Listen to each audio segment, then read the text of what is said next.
Hi there, Ray here, and today we will talk about gaming PCs. Why is the hype, and is the hype real? Spoiler alert, it is. So what is a gaming PC? And the answer is really simple. It is a PC that you can run games, and to be honest, you can game in almost every PC, but the point I am trying to make is that in this PC you can start playing games that are really new, games that are more demanding to run. So like the consoles, for example, the gaming PC can run games, but the PC isn't meant to run just games. Unlike the console, in the PC you can render videos, see movies, browse the web, and other things like that which are not supported by the consoles. The gaming PC can do that and more. So in this video I will tell you what can you look forward to do if you are planning to go get a brand new gaming PC, what to look for when buying a gaming PC, and I will give you a couple of tips on how not to get scammed when buying or building your own PC. And like I said, you can build your own PC. It's not like you can build your parts from nothing, but you can mix and match parts as you see fit. Plus sometimes you can find good parts on sales and just buy that part and upgrade your PC.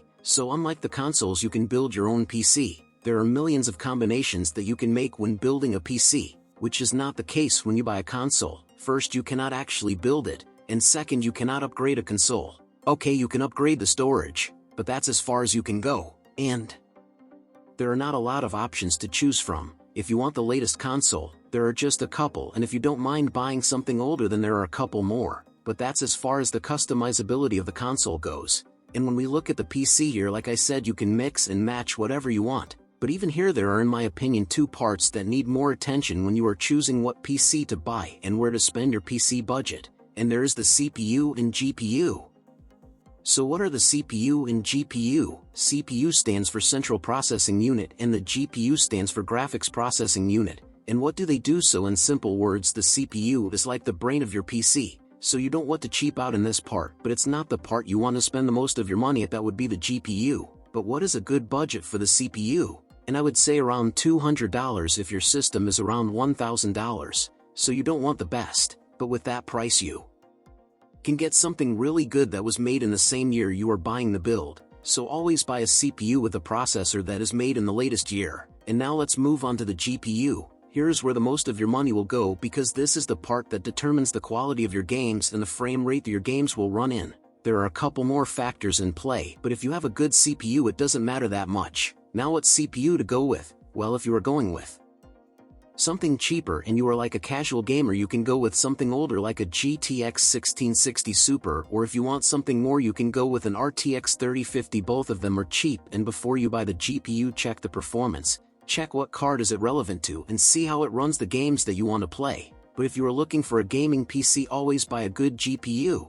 There are even cheap gaming PC, at least that's what the seller would tell you, that have all of the slights that look cool, but they don't have a GPU, and that's just bad. Don't fall for that. There are a lot of scammers that scam you when selling you a GPU. And of course, when buying a GPU you can go Nvidia or AMD, they are both really good companies. Check a YouTube video or Google the GPU you want to buy, or even better, do both. And yeah, if you are feeling adventurous, go with Microsoft. They are making GPUs too, but I would not recommend it from the things I have heard. I wouldn't go with a Microsoft GPU.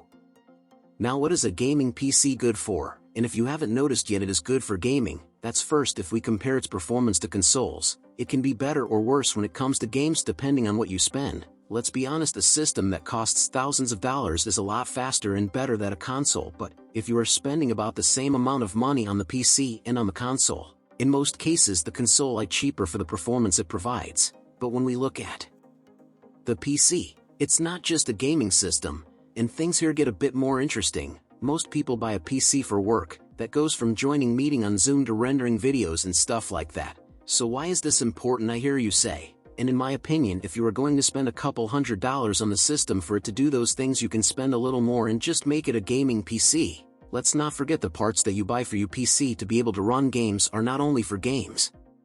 If you buy a good CPU, your system will run tasks faster. If you buy, for example, more RAM, your PC will run more tasks and will run those tasks better and faster than before. So if you already are planning to buy a PC for any kind of work, I wouldn't suggest you to go with a console. You can get the same or even more performance from having everything in your PC. But if you are buying the system just for playing games, then there are some pros and cons for each of them. And first, let's start with the PC, since we are already talking about it. What are the pros of a PC? Like I said, it is more customizable and you can choose whatever parts you want. So that means that even if your games don't run that good for any kind of reason, you don't have to go and buy a new system. You can just go to the shop, see what can improve your PC performance, and buy that one part, so your system runs better and can do the things that you want it to do.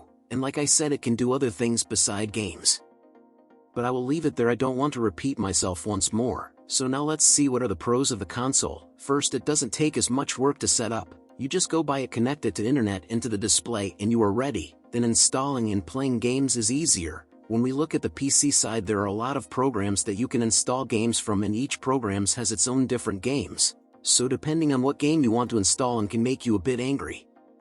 But the console has its own online store where you can find anything you want, and there you can simply buy and install it, and that's all of it. And when you have a console, you have to play with the controller, which is not the case when you are on PC. If you want to play with a keyboard and mouse, good, you can do that. If you want to play with a controller that's good for you, can do that too. But with the console, you are limited by the controller of the system that you bought. So when we look at this two systems, what is the best for you? Well, it depends. If you want a console and want to play console games, then your PC isn't going to cut it. But if already need a PC and you use it, well, upgrading a couple parts of that PC might make it have more performance than a console, and you will have a faster system and do your work faster and better. That's all for this video. This was a shorter one, but if you want to know more about gaming PCs and the price range of them, you might consider watching my other videos. And don't forget, if you liked the video, like; if you didn't, dislike; if you don't want to miss my other videos, subscribe. This was Ray, and I will catch you in the next one.